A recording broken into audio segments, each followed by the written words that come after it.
자, 푸틴 입장에서는 이것들이 선을 넘었네. 우크라이나 입장에서는 정당한 보복인 거고요. 네. 그래서 만일 우크라이나를 세게 때리잖아요. 그럼 우크라이나가 또 선을 넘을 거 아니에요. 그렇죠. 그 두 번째 선은 뭔지 아세요? 뭐죠? 핵 추진 잠수함이에요. 아. 지금 비행장에는 이 비행기가 있었잖아요. 러시아의 항구에는 핵 추진 잠수함은 2만 톤, 3만 톤이에요, 크기가. 천문학적으로 큰 것들이 정비받거나 계류돼 있거든요. 네. 여길 똑같이 때릴 수도 있는 거잖아요. 이번처럼 드론으로. 그러면은 가능성이지만 환장하는 거죠. 그러니까 이게 T4태수로 될 가능성이 있으니까 러시아가 전략폭격기를 쓰니까 얘를 때린 거고 푸틴 입장에 선을 넘었다고 그래서 지금 이제 보복을 하는데 선을 넘느냐 마느냐 기로에 있는 거고 넘으면 우크라이나가 또 보복할 거고 이러니까 이제 전략이라는 개념을 건드렸기 때문에 미국이 뭐라 그래요? 트럼프가 푸틴이랑 통화할 때 난 몰랐어 계속 이러잖아요. 네. 알았으면 막았겠죠. 그렇죠. 근데 작전도 기가 막혀요. 어떻게 했냐면 무려 18개월을 준비해서 우크라이나 보안 SBU 이 요원들이 러시아에 들어가서 안가를 차려놓고 여기서 드론을 조립을 해서 아무것도 모르는 러시아 트럭 운전사들을 렌트해서 컨테이너로 만든 다음에 원래 트럭 운전사들이 그래요. 컨테이너 오면 그냥 실어 가요. 내용만 그렇죠. 보지 않아요. 네. 아시잖아요. 이거를 어디까지? 이쪽 동쪽은 벨라야 비행장, 우크라이나 국경에서 이르쿠츠크 4,300km. 우리하고 더 가까워요. 여기 근처로 실어라. 그럼 고객이 나올 거다. 북쪽으로는 무르만스크 2,000km 떨어진데 여기 가서 실어 거기 기다려라 이렇게 했거든요. 그럼 트럭 운전사들은 모르고 돈 주니 갔을 거 아니에요. 그렇죠. 가면 이 컨테이너 뚜껑이 원격으로 열리게 돼 있어요. 네. 우크라이나 보안 요원들이. 그리고 이 드론이 올라가서 비행장으로 바로 넘어가서 때리는데 이게 리모컨으로 조정하는 것도 아니에요. 이게 뭐냐면은 이 지형 지물을 미리 인식시켜 놓는 거예요. 야, 이렇게 생긴 거야 라고 얘한테 알려주면 얘가 지형 지물을 인식하면서 알아서 그 지형, 요거구나 이렇게 때리는 거예요. 그러니까 덤이 가짜도 다 피했고 거기에 그냥 박은 거예요. 조정이 필요 없어요. 그냥 떠서 경로로 가면서 원래 크루즈 미사일이 그렇거든요. 지형을 인식하면서 이렇게 가거든요. 네. 그렇게 때린 거예요. 그러면 1년 반이 왜 걸렸겠느냐? 이거 이렇게 하는데 1년 반 안 걸리거든요. 그냥 가서 건물 안에서 조립하고 몇 달이면 되거든요. 그렇죠. 근데 왜 1년 반 걸린지 아세요? 왜 그러죠? 요 모니터 앞집하고 인사하고 사세요? 아니요. 여기는 안 되겠구나. 댁에서는 앞집하고 인사해요. 그렇죠. 앞집은 다 알죠. 그죠? 근데 여기는 저희 한층 혼자 쓰니까. 부자구나. 여기 펜트하우스구나. 자, 댁으로 생각해 보세요. 네. 앞집에 누가 이사 왔어요. 모르는 사람이. 그럼 신기하죠? 근데 이 사람이 행동도 이상하고 뭔가가 기름직해요. 그럼 의심하죠? 그렇죠. 그렇기 때문에 1년 반이 걸리는 거예요. 자, 이사 와서 우리 대표님 앞집에 제가 이사 갔어요. 제가 보안 요원이에요. 이렇게 이제 착해 보이잖아요. 그래서 맨날 가서 웃으시네. 인정해야죠. 네. 가서 선생님 뭐 소주도 한잔 하고요. 그렇게 한 1년 지내요. 1년 지내요. 뭐 생일 선물도 주고. 1년 정도 지나면 의심 안 하겠죠? 그렇죠. 그렇게 친화력, 라포를 형성하는 거예요. 그거 아주 영도 픽처군요. 그럼요. 그러니까 한 1년 지나면 처음에는 경기했다가 반바지만 입고 가서 잘 있었어 반말도 하고 뭐 집에도 이럴 거 아니에요. 그럼 무슨 짓을 해도 의심 안 할 거 아니에요. 그렇죠. 그래서 1년 반이 걸리는 거예요. 그냥 후다닥 가다 작전하면 앞집에 이상한 사람이었는데 뭐 이상한 박스 막 들어가고 뭐 쿠팡에서 막 20씩 들어가고 그럼 의심할 거 아니에요. 근데 오랜 시간 친화력을 가지면은 의심 안 하죠.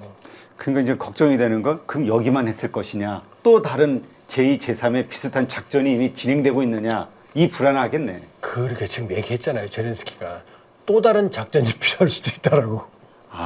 그러니까 푸틴 입장에서는 박살을 내야 되는데 그리고 또 하나는 제가 소련에서 유학할 때 우크라이나하고 러시아하고 저하고 술 먹으면 꼭 이런 거예요. 전라도 사람, 경상도 사람, 충청도 사람이 셋이 술 먹는 거예요. 몰라요. 구별을 못해요. 그러니까 우크라이나 군대 안에도 러시아인이 지금 우크라이나인으로서 애국심을 싸우는 사람이 있고 러시아 군대 안에도 우크라이나계가 러시아 애국심을 쌓는 사람이 있어요. 네. 이게 구분이 안 돼요. 서로 백병전 할 때 우크라이나 말로 러시아 욕하고 러시아 말로 우크라이나 욕하고 이런 데니까요. 그러니까 이 사람들이 와도 우크라이나 안에도 러시아계가 많고. 같은 민족이라고 생각하면 아, 지금 저 우리 PD님하고 대표님하고 다 고향 다르죠? 똑같은 거예요, 저하고. 그러니까 이걸 어떻게 막아요? 그러겠네요. 어떻게 막아요? 그러니까 이 작전은 근데 이 작전이 또 고민이 있어요. 이런 식으로 하면 우리는 안전해요? 우리 비행장은? 그러니까 이게 다 어떻게 보면은 새로운 드론을 활용한 전략 전술이 되는 거잖아요. 그러니까 미국은 안전해요? 그렇죠. 그러니까 이게 딜레마인 거죠. 이런 식으로 해서 그냥 트럭, 그냥 쿠팡 트럭 해갖고 비행장 근처 쭉 가갖고 잠깐 세워놓고 원격으로 하고. 그렇지. 일단 고정간첩 쫙 언제 써먹을지 모르지만 쓱 갖다 놓고. 어떻게 막냐고요 지금. 아, 그거 생각하니까 이거 다 우리 냉전 국가들은 정말 머리 아프네요. 머리 아프죠. 이게 그러니까 현대 전장의 개념이 예를 들면 이번에 상실된 제렌스키가 70억 달러라고 한 얘기는 제작 당시 가격을 말하는 거예요. 이 전략 폭격기의 개념은 말씀드렸잖아요. 비투 스피릿은 제작 당시 20억 달러라니까요. 네. 2조 원이라니까요. 지금으로 쳐도 20억 달러면은 3조 원이 넘네요. 그렇지. 그 당시 여러 가지 인플레이션 감안하면. 근데 그런 게 이번에 쓴 우크라이나가 쓴 드론이 얼마인지 아세요? 제일 비싼 게 200만 원이에요. 그러니까 이거 완전 진짜 처참하게 당한 거죠. 처참한 거죠. 근데 그 결과가 나오고 나서 푸틴의 반응, 이거 일단 뭐 안쪽으로 좀 옮겼다, 나머지 비행기들을. 그런 뉴스는 본 것 같은데. 아, 당연하죠. 더 공격당할까 봐. 그럼요. 더 뒤로. 자, 이 1차 충격이 언제였냐면은 모스크바 함이라는 거예요. 흑해이시죠? 흑해의 기함, 그 함대의 기함이 모스크바 함이었거든요. 네. 만톤 군대에. 이 모스크바 함이 왜 중요하냐면 흑해의 방공망을 장악하고 있었어요. 네. 쉽게 말하면. 함이 크니까 우크라이나의 그 공군력을 제압했고, 근데 이게 그 우크라이나의 지대한 미사일 넵튠한테 당했거든요. 침몰했어요. 네. 침몰했어요. 그러면서 흑해의 방공망 제공권이 완전히 무주공산이 됐어요. 이게 잘 모르는 건데 러시아 전력의 핵심적인 타격 중에 하나가 모스크바 함의 침몰이거든요. 네. 근데 이러고 나서 그 흑해 함대 배들이 다 도망갔어요, 뒤로. 의사 터질 수 있으니까. 그러니까 이번에도 어떻게 돼요? 일단 도망가야죠. 일단 도망가야죠. 네. 그렇죠. 근데 도망가도 소용없어요. 이런 식으로 하면. 그렇죠. 계속 하여튼 알 수 없다라는 게 제일 무서운 거잖아요. 그럼요. 예를 들어서 이 안에 어떤 분이 사고 치면 막을 수 있어요? 우리가 똑같은 사람인데.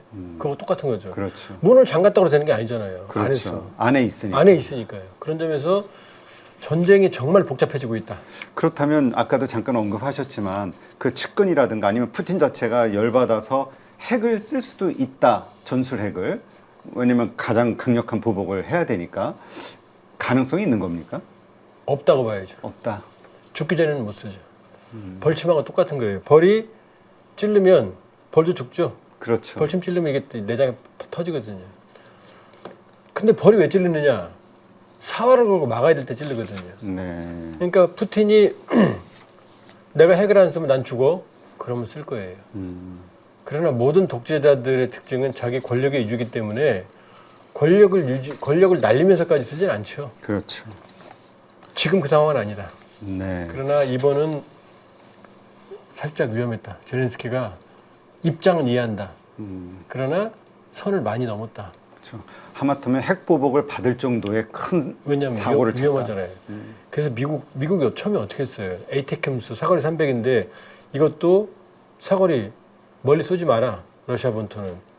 영국이 준 스톰 섀도우, 스칼프 미사일도 장거리 공격 허용 안 했었거든요. 왜 허용했느냐? 북한군이 파병되니까 야 이제 이렇게 T-40를 쓴 거거든요. 근데 이번 거는 제렌스키가 서방하고 상의 없이 그냥 확 때려버린 거거든요. 네. 그러니까 이거는 그 이스라엘도 그렇고 우크라이나도 그렇고 하여튼 자기들 생존을 가장 우선적으로 생각하니까 못할 게 없군요. 조금 독하죠, 양쪽 네, 다. 양쪽 다. 근데 이해는 할 수 있지만 그러나 사실은 위험하죠. 그렇죠. 특히나 그 전체적으로 모든 경제적으로 국제 정치적으로 연결되는 다른 나라들 입장에서는 불안하죠. 그다음에 이게 이스라엘이 뭐 우리가 이스라엘 배워야 된다 막 이런 얘기도 하지만 왜 위험하냐면 만일에 이란이 블랙마켓이나 이런 데서 핵 배낭 이 메고 다니는 거 있거든요. 소련 체제 무너지면서 핵 배낭이 많이 없어졌어요. 네. 그다음에 전술핵탄도 이런 걸 구매했다고 한번 생각해 보자고요. 이스라엘은 저렇게 무작정 하는데 이란이 만일에 그런 걸 확보하면 보복하려고 안 하겠어요? 그러니까 위험한 거죠. 그러니까 전쟁에도 선이 있거든요. 그렇죠. 그런데 이번에 이스라엘의 이란 핵 공격, 시설 공격 이것도 좀 선을 넘은 거고. 넘은 거죠. 그 다음에 우크라이나의 러시아 공격 이것도 선을 넘은 거고.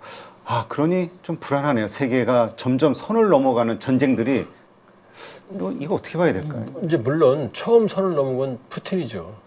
우크라이나 전면 공격하고 민간인에 대한 무차별 공격. 그러니까 우크라이나를 그러면 동정심은 있지만 그러나 이게 만일에 핵전쟁으로 비화하면 그땐 걷잡을 수 없거든요. 네.